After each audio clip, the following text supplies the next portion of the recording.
Good evening everyone. Today we are going to talk about how to prepare for your competitive exams.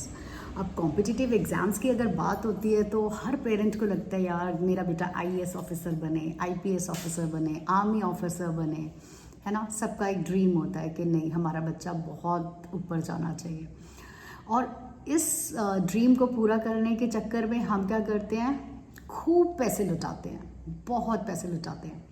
अब वो पैसे कैसे लुटाते हैं, हम कोई ऐसा स्कूल ढूंढते हैं, ओहो यहाँ पर यूपीएससी की तैयारी हो रही है, या हम कुछ coaching centres, can you imagine, इतनी यंग एज में हम अपने बच्चों को इतना प्रेशर दे देते हैं और हम बोलते हैं यार तू यूपीएससी की क्लास में भी जाना शुरू कर दे, है ना। ये वाले इंस्टीट्यूट, ये इंस्टीट्यूट बहुत अच्छा है, आप उस इंस्टीट्यूट में जाओ। लाखों रुपए हम बर्बाद कर देते हैं। तो आज मैं आपको एक बहुत सही मंत्र बताती हूँ कि आप कैसे यूपीएससी की या सीडीएस की या एनडीए की तैयारी आप अपने बच्चों को कैसे करवा सकते हैं, बताएं। तो चलो शुरू करते हैं। अब इसका सबसे इजी वे क्या है, आप एनसीईआरटी की बुक्स लें। सबके स्कूल में है, कई स्कूल्स में एनसीईआरटी नहीं करवाते हैं एंड ये सबसे बड़ी मिस्टेक है। क्लास 6 से हम लोगों को पक्का वी शुड मेक श्योर कि हमारे बच्चों के पास एनसीईआरटी बुक होनी चाहिए। कई स्कूल्स हैं जो प्राइवेट स्कूल्स हैं जहाँ पर बच्चों को एनसीईआरटी क्लास 6 से नहीं स्टार्ट की जाती, वो क्लास 9 से स्टार्ट करते हैं।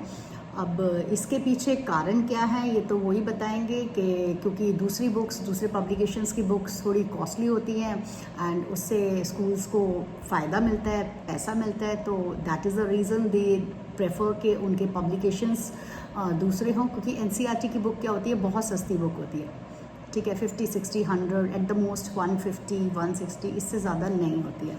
और इतनी सस्ती बुक होने का रीज़न क्या है, क्योंकि गवर्नमेंट को केटर करना है सभी पॉपुलेशन को, उसको अमीर को भी देखना है, गरीब को भी देखना है, जो अफोर्ड कर सकते हैं उनको भी देखना है, जो अफोर्ड नहीं कर सकते उनको भी देखना है। अब ऐसा मैं आपको क्यों कह रही हूँ, क्योंकि जैसा कि मैंने बताया गवर्नमेंट हमेशा सभी का भला चाहती है। अब जैसे आप हैं, आप कोचिंग ले सकते हैं, आप लाखों रुपए स्पेंड कर सकते हैं फॉर योर यूपीएससी या अपना एनडीए या हम बोल सकते हैं सीडीएस के एग्जामिनेशन के लिए आप कोचिंग ले सकते हैं। बट उनका क्या, जो बहुत ही गरीब बच्चे हैं और उनके पास तो स्कूल जाना ही एक बहुत बड़ा टास्क है। एक बुक चलिए 50, 100, 150 की बुक खरीदना उनके लिए फिर भी ईजी है। वो आर डी शर्मा मैथ्स की 500, 600 की नहीं खरीद सकते हैं, या आपकी रेफरेंस बुक्स अरिहंत है या कुछ भी, कोई भी आपकी रेफरेंस बुक्स है, एमबीडी है या कुछ भी, तो वो खरीदना उसके लिए पॉसिबल नहीं है। तो गवर्नमेंट क्या कहती है, जब वो कोई कॉम्पिटिटिव एग्जाम्स की पेपर तैयार करती हैं तो दे मेक श्योर कि कहाँ से वो शुरुआत करें, जो सबके पास एक्सेसिबल मटेरियल है उसी से ही वो पेपर बनाए, ठीक है जी। अब हाँ, उससे अब आपका ये है कि आपका बेस जो है एनसीईआरटी आपका बना देती है। आप अगर यूपीएससी की भी प्रिपरेशन के लिए जाएंगे, आप किसी के पास भी जाएंगे, चाहे वो मैं जितने भी कॉम्पिटिटिव एग्जाम्स के नाम लिए हैं, तो सबसे पहले वो आपको बोलेंगे क्लास 6 से लेके class 10th at least please read that. चाहे वो आपका साइंस है, चाहे आपका एसएसटी है, चाहे वो आपका मैथ्स है। 11th and 12th is also there, 11th and 12th भी करना है, बट एटलीस्ट टिल 10th तक तो आपको वो अच्छे से उसके कॉन्सेप्ट्स क्लियर होने चाहिए। जिस बच्चे ने, अब हम लोगों का क्या होता है, हम टीचर से पूछ लेते हैं, okay ma'am which question is important, है ना, प्लीज़ मैम हमें थोड़ा बता दो।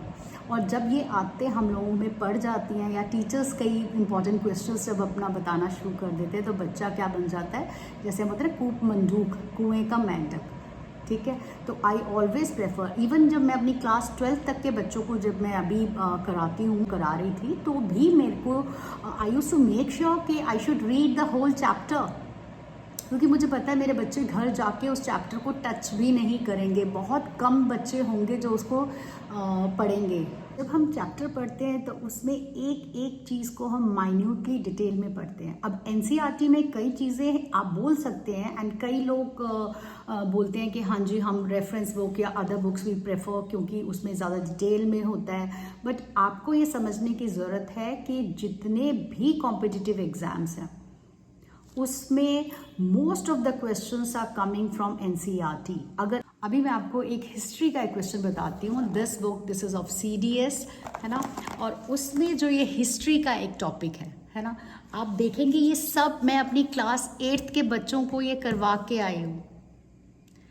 आप और उस पर एक बहुत ब्यूटीफुल सा प्ले हम लोगों ने अपनी क्लास में किया, उसका भी मैं वीडियो आप लोगों के साथ पक्का शेयर करूँगी। एंड आप देखेंगे कि ये सब हम अपने बच्चों को क्लास 8th में मैं अभी करवा के आई हूँ, अपनी क्लास 8th क्लास तो 8 Darwin. I still remember, I love you babies and they are the most sweetest children, और अभी भी I am in touch with them. तो उनके साथ हमने एक बहुत ब्यूटीफुल सा प्ले अपनी क्लास में किया आफ्टर दिस चैप्टर, कि कैसे हमने एक रोल प्ले के थ्रू उनको ये सिखाया। उनको अब सारा ऑर्डर पता है, कैसे सिराजुद्दौला इंडिपेंडेंट किंग हम बोल सकते हैं, उसके बाद कैसे ब्रिटिशर्स आए और किन किन के साथ वो पपेट रूलर्स वाला ये मैं वीडियो एक पहले मैं आप लोगों के साथ शेयर कर चुकी हूँ। ये सब क्लास 8th में इन लोगों ने पढ़ा। बट वो बच्चे जो मस्ती कर रहे थे, जो गेम्स पीरियड में, games is good, I am not saying it's not good, but avoid कर रहे थे। कुछ बच्चे थे क्लास में जो अवॉइड करते हैं पढ़ना, तो चाहे आप जितनी भी मेहनत कर लें उनका मन नहीं होता कई बार, and they try to avoid कि ठीक है जी पीरियड ख़त्म हो जाए। तो प्लीज़ अगर आपको कुछ बनना है तो आप ऐसा मत सोचें, आप पक्का उस क्लास में अटेंटिव रहें, क्योंकि एक एक जो आपका सेंटेंस है उस बुक का कुछ भी आपके कॉम्पिटिटिव एग्ज़ाम में आ जाएगा, चाहे वो यूपीएससी का है, चाहे कोई भी एग्ज़ाम है, वो सब आपके उसमें आएंगे। एंड ये एनडीए की बुक है। अभी मैं अपने बच्चे अभी मैं इसमें लगाती हूँ, देखिए ये एनडीए, ठीक है। इस बुक में भी जो मेरी क्लास 12 के कुछ चैप्टर्स हैं, ये सारे इसके अंदर हैं, ये सारे क्वेश्चंस इनके अंदर हैं। तो इसके पीछे क्या रीज़न है? क्योंकि गवर्नमेंट आप पे प्रेशर नहीं देना चाहती है। कोई भी आप बोलते हैं ना बहुत टफ होता है, टफ तब तक होता है जब तक हमने उसके बारे में नहीं जाना है। और वो जाना क्यों नहीं है? क्योंकि उस समय हम अटेंटिव थे ही नहीं, क्लास में हम अटेंटिव थे ही नहीं। हमने वो चैप्टर रीड जब हो रहा था तो हम बोलते ओहो ये कब खत्म होगा, कब खत्म होगा, ये बात हम लोगों के दिमाग में चल रही थी, ठीक है। ऐसा होता है, हमने भी ऐसा ही किया है। जो चीज़ हमें इंटरेस्टिंग नहीं लगती है हम सोचते हैं वो जल्दी से ओवर हो वो पीरियड, ठीक है। बट बेटा अगर कुछ बनना है तो आपको अभी से तैयारी करनी है। And this video specially for your parents, ये पेरेंट्स के लिए वीडियो है, क्योंकि आप भी अपना पल्ला नहीं झाड़ सकते हैं कि हाँ जी मैंने अपने बच्चे को ट्यूशन सेंटर में भेज दिया, कॉम्पिटिटिव जो हमारे सेंटर्स हैं उन पे मैंने छोड़ दिया है सब कुछ। नहीं, please don't do that. You make sure कि आप अपने बच्चे से घर पे भी चैप्टर रीड करवाएं, उसके कॉन्सेप्ट्स क्लियर करवाएं, ठीक है जी। तो बच्चा 110% he can clear any random exam, I am telling you. क्यों वो ही बहुत कम बच्चे कर पाते हैं? क्योंकि सिर्फ उन्हीं बच्चों ने वो चैप्टर्स रीड किए हुए हैं, वो ही अटेंटिव हैं क्लास में। इसके पीछे का कारण ही ये है, ठीक है जी। Now why I am saying you this, because my brother's daughter-in-law Akanksha, she used to give coaching to UPSC aspirants in Delhi.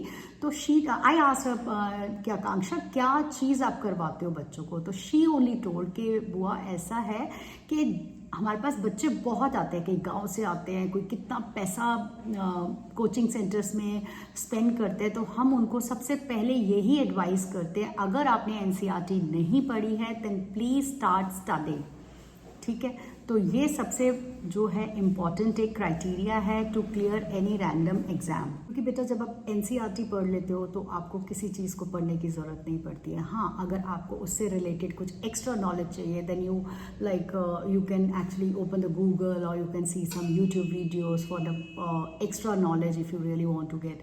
क्योंकि जो हमारी गवर्नमेंट है वो जब कॉम्पिटिटिव एग्ज़ाम्स बनाती हैं तो वो इस चीज़ को भी ध्यान में रखती हैं कि जो बच्चे, आप तो ट्यूशन अफोर्ड कर सकते हैं, आप कोचिंग से अफोर्ड कर सकते हैं, बट वो बच्चे जो रूरल एरिया से हैं या इकोनॉमिकली बैकवर्ड एरिया से हैं, they can not afford these things.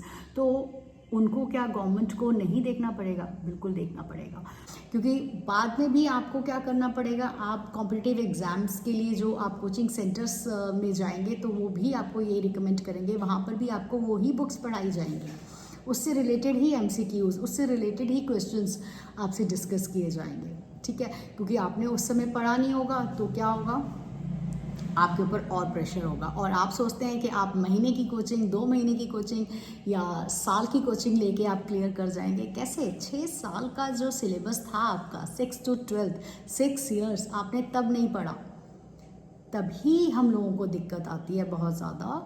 तो एटलीस्ट पेरेंट्स, अब आप लोगों को पता चल चुका है तो स्टार्ट प्रिपेयरिंग अर्ली। एंड आप NCERT बुक्स अगर आपके स्कूल में नहीं है तो आप अपने घर पे भी आप उनको खरीद सकते हैं, इट इज़ वेरी चीप, ठीक है, बहुत सस्ती होती हैं। आप उनको खरीद के रखें और उनको, बच्चों को उसको रीड करने की आप आदत डालें, लेसन्स को रीड करने की आदत डालें, ठीक है। कई जो टॉपिक्स होते हैं बहुत बोरिंग होते हैं, जैसे हमारे क्लास 8th का ही हमने एक टॉपिक किया था, मतलब एक लेसन था, it was so boring, like मैं ही उस पर इतनी बोर हो गई थी, मेरे बच्चों ने तो होना ही था, ठीक है। तो अब जब हमारा हिस्ट्री का नेक्स्ट चैप्टर हुआ तो मैंने कहा ऐसे तो हमारा काम नहीं चलेगा, हमें बच्चों को कुछ इंटरेस्टिंग कराना पड़ेगा। तभी मैंने सोचा कि जैसे मैं अपने प्री प्राइमरी जो हमारे स्टूडेंट्स हैं उनको हम रोल प्ले के थ्रू या स्टोरी बेस्ड के थ्रू हम उनको पढ़ाते हैं, तो I took that same pedagogy with my class 8 students also, and it was quite interesting, we thoroughly enjoyed that, ठीक है। तो कैसा भी करके आप कोई भी पेडागोजी इस्तेमाल करें बच्चों को इंटरेस्टिंग वे में पढ़ाने के लिए, बट प्लीज़ उनको रीड करवाएं चैप्टर्स, दैट टू सभी चैप्टर्स, नॉट दैट कि जो इंटरेस्टिंग लग रहा है उसी चैप्टर को, चाहे आपको मज़ा आए नहीं आए, एक बार में नहीं आएगा, आप सेकेंड टाइम रीड करेंगे, you will find it interesting, ठीक है। तो यही एक तरीका है बेटा जिससे आप अपनी तैयारी इस तरीके से कर सकते हैं। Thank you so much.